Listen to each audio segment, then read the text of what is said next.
যদি গুনাহ হয়, আমরা আল্লাহর কাছে যদি ক্ষমা চাই, আল্লাহ কি করবেন? ক্ষমা করে দিবেন অনিচ্ছাকৃত ভাবে। ইচ্ছাকৃত ভাবের কথা এখানে রাসূলুল্লাহ সাল্লাল্লাহু আলাইহি সাল্লাম কি করেন না, বুঝান নাই।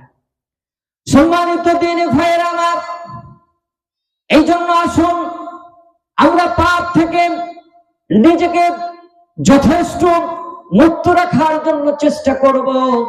যদি আমরা চেষ্টা না করি, ইচ্ছাকৃত ভাবে যদি এইরকম ভাবে পাপ করতেই থাকি, আর যদি মনে করি কোরআনে তো দলিল আছে আল্লাহ ক্ষমা করে দিবেন, হাদিসে দলিল আছে আল্লাহ ক্ষমা করে দিবেন, এই আশাটা করা আপনার বোকামি হবে। ঠিক তেমনই ভাবে, যেমন ভাবে আপনি নিমের গাছ লাগিয়ে যদি আঙ্গুর ফলের আশা করে, আঙ্গুর ফল ধরা যেমন নিমের গাছে সম্ভব নয়, আপনি ইচ্ছাকৃত ভাবে বারবার গুনাহ করে আল্লাহর কাছে ক্ষমা চাইবেন, এই গুনার জন্য আল্লাহ ক্ষমার দরজা কি করে দিবেন? বন্ধ করে দিবে।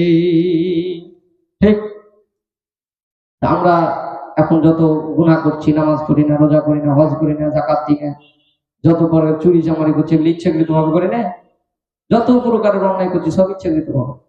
এই সামনে ধরেন একটা ইলেকশন আসছে, খুব মানে আপনি সাপোর্ট করবেন, আপনার সাপোর্টে একটা নেতা হবে, এটাকে কি মনে করেন আপনি? কতটুকু মানে গুরুত্ব মনে করেন বলেন?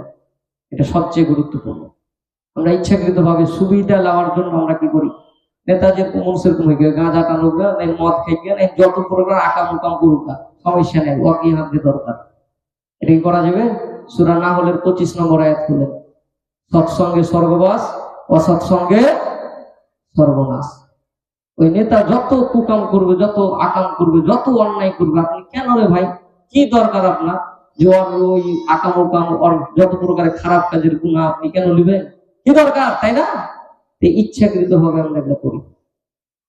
এই ইচ্ছাকৃত ভাবে যদি আপনি এরকম ভাবে গুনাহ করেন, আপনার জন্য ক্ষমা আছে একবার, দুইবার, তিনবার, বারবার যখন আপনি আল্লাহর কাছে ক্ষমা চাইবেন, আপনি যে আল্লাহর সাথে ধোঁকাবাজি খেলছেন, এটা কি সন্দেহ আছে কি?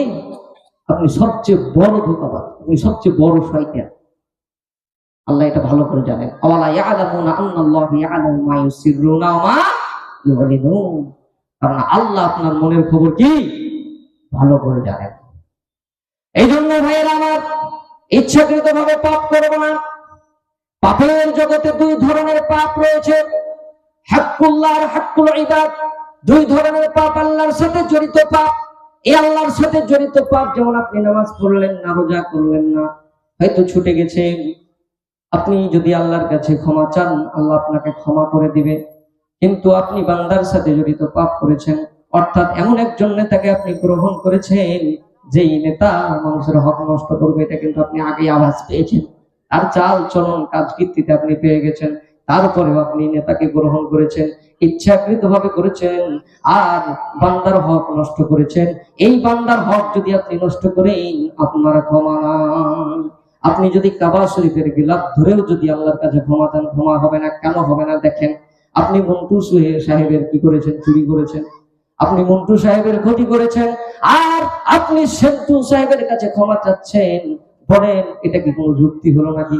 ক্ষতি করলেন একজনের, ক্ষমা চাইছেন আর একজনের। ঠিক তেমনই ভাবে আপনি যদি মানুষের ক্ষতি করেন, মানুষের হক নষ্ট করে দেন, আপনি যদি মানুষকে কি করেন, মানুষকে আপনি যদি সেরকম ভাবে ভালো বন্ধু রূপে গ্রহণ না করে তাকে ক্ষতিগ্রস্তের ভিতরে ফেলে দেন, আপনি তাকে ধরেন হত্যা করলেন, হত্যা করে আপনি আল্লাহর কাছে ক্ষমা চাইছেন, আল্লাহ তাআলা বলবেন যার ক্ষতি করেছিস তার কাছে ক্ষমা চা, তারপরে আমার কাছে ক্ষমা চা। সম্মানিত দিন ভাইরা আমার, এই জন্য খুব গুরুত্বপূর্ণ পয়েন্ট এটা। আমরা অবহেলার চোখে দেখি, গুরুত্বহীন চোখে দেখি। এই গুরুত্বহীনতা করা যাবে না, অবহেলা করা যাবে না। অবশ্যই গুরুত্বের সাথে আমাদেরকে কি করতে হবে? দেখতে হবে।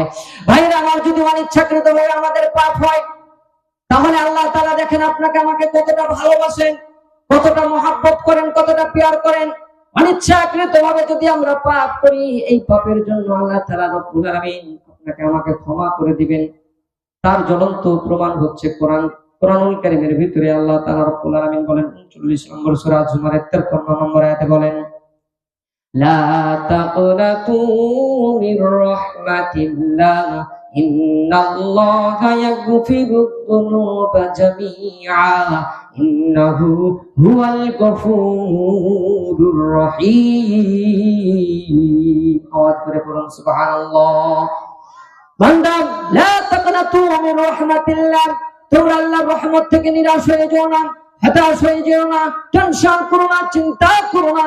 ইন্নাল্লাহা ইয়াগফিরুদ যুনুবা জামিআন, নিশ্চয়ই আল্লাহ তাআলা রব্বুল আলামিন সমস্ত পাপ ক্ষমা করে দেন। ইন্নাহু হুয়াল গফুরুর রহিম, কেননা তিনি অত্যন্ত ক্ষমাশীল পরম দয়ালু।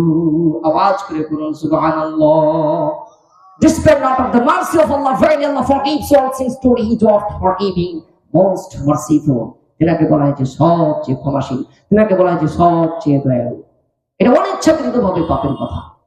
যদি আসমান থেকে জমিন পর্যন্ত, জমিন থেকে আসমান পর্যন্ত এরকম পৃথিবী যদি পরিপূর্ণ হয়ে যায় শুধু পাপ আর পাপ, পাপ আর পাপ, এরকম পাপও যদি হয় অনিচ্ছাকৃত ভাবে, তো সেই পাপের জন্য যদি আপনি আল্লাহর কাছে ক্ষমা চান, আল্লাহ কি বলছেন? ক্ষমা করে দিবেন। কিন্তু বান্দার হক নষ্ট করে ক্ষমা নাই, আর ইচ্ছাকৃত ভাবে বারবার গুনাহ করেও আপনি বারবার আল্লাহর কাছে তওবা করার সুযোগ থাকবে না, কারণ আপনি আল্লাহর সাথে ধোঁকাবাজি খেলছেন। এখানে আল্লাহ তাআলা দেখেন কত মায়া মহব্বত করেন।